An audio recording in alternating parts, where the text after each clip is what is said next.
But of course, it is widely known that Donald Trump got snubbed for the prestigious Nobel Peace Prize.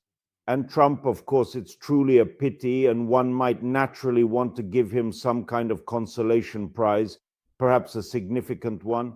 But then again, Trump is already a very big boy, a mature individual. If he didn't ultimately receive the highly coveted Peace Prize, maybe he should seriously think about the War Prize instead, a different kind of recognition altogether, especially since you can't escape war anyway. And as for the Norwegian Nobel Committee, well, of course, Trump got all puffed up, but there's no need to take offense at the Norwegian Committee. You have to understand that the Norwegian Nobel Committee is made up entirely of descendants of berserkers and Ulfhednars. And in their committee cafeteria, for lunch, they only have fly agaric mushrooms and skulls filled with rancid bear bile. You can ask for seconds. So all in all, the Norwegians actually acted quite generously. They could have given the Peace Prize to Greta Thunberg, for example. Now, that would have really caused a huge fuss, but they didn't give it to Greta. For that, we should be thankful. They gave it to a lady who completely wore out the nerves and drained all the blood from Putin's buddy Maduro. Trump, in general, is obliged to understand these nuances, especially since the prize winner,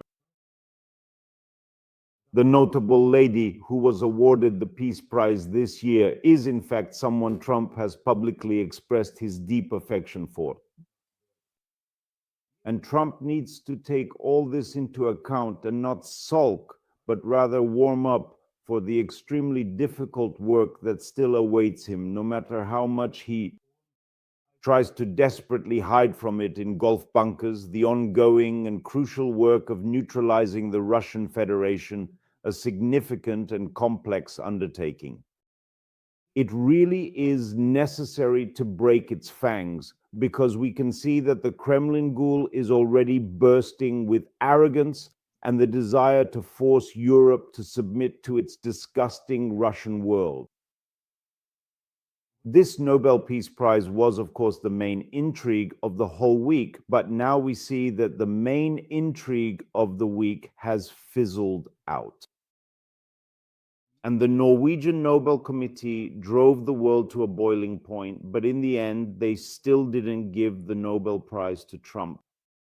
The descendants of the Vikings, the berserkers, reminded the planet that just like 1,000 years ago, they are completely free from any fears. And the snub they gave Trump is truly an act in the spirit of the Vikings. Knowing Trump's character, the fate of Norway, well, let's just say that's a new intrigue. And if you haven't heard yet, the laureate turned out to be, well, a rather little known, at least in the European world, lady from Venezuela, former member of the Venezuelan parliament, Maria Corina Machado. Well, as it turns out, she really is quite a daring lady. Moreover, Corina managed to seriously complicate the already difficult life of Putin's close friend, who is also a well-known dictator and an election fraudster, Maduro. And the significant awarding of the prestigious Nobel Peace Prize to her, specifically for her unwavering resistance, for her remarkable courage, is truly inspiring. She is not someone from comfortable offices under protection and, let's say, under the cover of secret services that she carried out her work. She did it openly and with remarkable courage, while facing very real and significant danger. And here, the esteemed Nobel Committee in general clearly showed whose side it truly is on, and let's say what kind of dedicated and deserving people it is indeed ready to acknowledge and support, nurture and recognize.